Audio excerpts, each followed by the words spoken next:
রাজধানীর হাজারীবাগে ট্যানারির গোডাউনে আগুন নিয়ন্ত্রণে আসার পর সেখানকার সবশেষ অবস্থা জানাতে সরাসরি যুক্ত হচ্ছেন সহকর্মী মোহাম্মদ আল হাসিব। আল হাসিব, এখন অগ্নিকাণ্ডে ক্ষতিগ্রস্ত ভবনটির ভেতরের অবস্থা কেমন, কি পরিমাণ ক্ষতি হয়েছে জানতে পেরেছেন কি, আর এছাড়াও আগুন কিভাবে লাগলো এটা কি জানা গেল?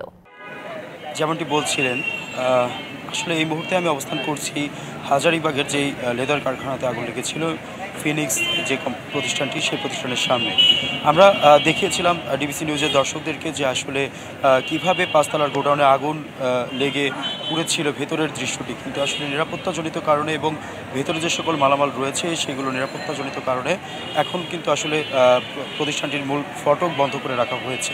এছাড়াও হাজারীবাগ যে থানাটি রয়েছে সেই থানার আইন শৃঙ্খলা রক্ষাকারী বাহিনী যারা ছিলেন তারা সার্বক্ষণিক নিয়োজিত রয়েছেন এই এলাকার আইন শৃঙ্খলা রক্ষার ক্ষেত্রে। এখানে যে বিষয়টি আপনি বলছিলেন যে ক্ষয়ক্ষতির পরিমাণটি, এখন পর্যন্ত ক্ষয়ক্ষতির পরিমাণ কিন্তু আসলে জানা যায়নি। তবে যে সকল কারখানার মালিকেরা ছিলেন বা স্থানীয়রা ছিলেন, যেভাবে পুড়ে গিয়েছে বা যেভাবে ক্ষতিগ্রস্ত হয়েছে, তারা ধারণা করছে আনুমানিক প্রায় কয়েক কোটি টাকার ক্ষয়ক্ষতি হয়েছে। সিল্কোর সিল্ক অ্যান্ড শাইন, যাতে আছে আর্গান অয়েল ও ওট প্রোটিনের গুডনেস, যা আপনার চুলকে রাখে হেলদি অ্যান্ড শাইনিং। যেমন এখানে আমরা আপনাদেরকে সরাসরি দেখাই, একজন তার নিজস্ব একটি কারখানা ছিল। যদি তিনি বলতেন আসলে আপনাদের ওখানে কেমন ক্ষয়ক্ষতি হয়েছে বা কি কি পণ্য ছিল আপনাদের কারখানাতে? আমাদের এখানে মূলত এটা হচ্ছে একটা লেদার ইন্ডাস্ট্রি আর কি।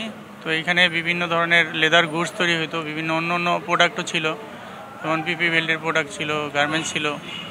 এখন আমাদের এই 3টা ফ্লোরেই আমরা শুনতেছি যে আমাদের পুরো শেষ হয়ে গেছে আর কি। এখন আমি আর ঢুকতে পারি না, আগুন লাগার পর থেকে এটা সিল করে রাখছে।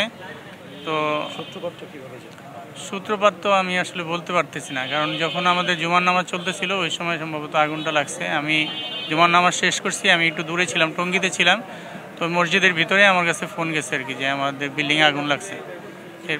আমরা কিন্তু কথা বলছিলাম, ওনার নিজস্ব একটি কারখানা রয়েছে ঠিক যে ভবনে আগুন লেগেছে সেই ভবনের 5তলা গোডাউনে, এবং স্থানীয়রা যারা ছিলেন তারা এমনটি জানাচ্ছিলেন যে আসলে এই আগুন লাগানোতে আসলে যে সূত্রপাতের বিষয়টি যে হতে পারে সেটা শর্ট সার্কিট, হতে পারে অসাবধানতা। তবে হাজারীবাগ একটি পুরান ঢাকার এলাকা, সেখানে স্বভাবতই কিন্তু আসলে প্রায়ই দেখা যায় পুরান ঢাকাতে আগুন লাগে। তবে অসাবধানতা এবং অসচেতনতাই কথাই বলছে স্থানীয় জনগণ। এবং সর্বশেষ জানাচ্ছিলাম হাজারীবাগ থেকে। আল হাসিব, ধন্যবাদ আপনাকে।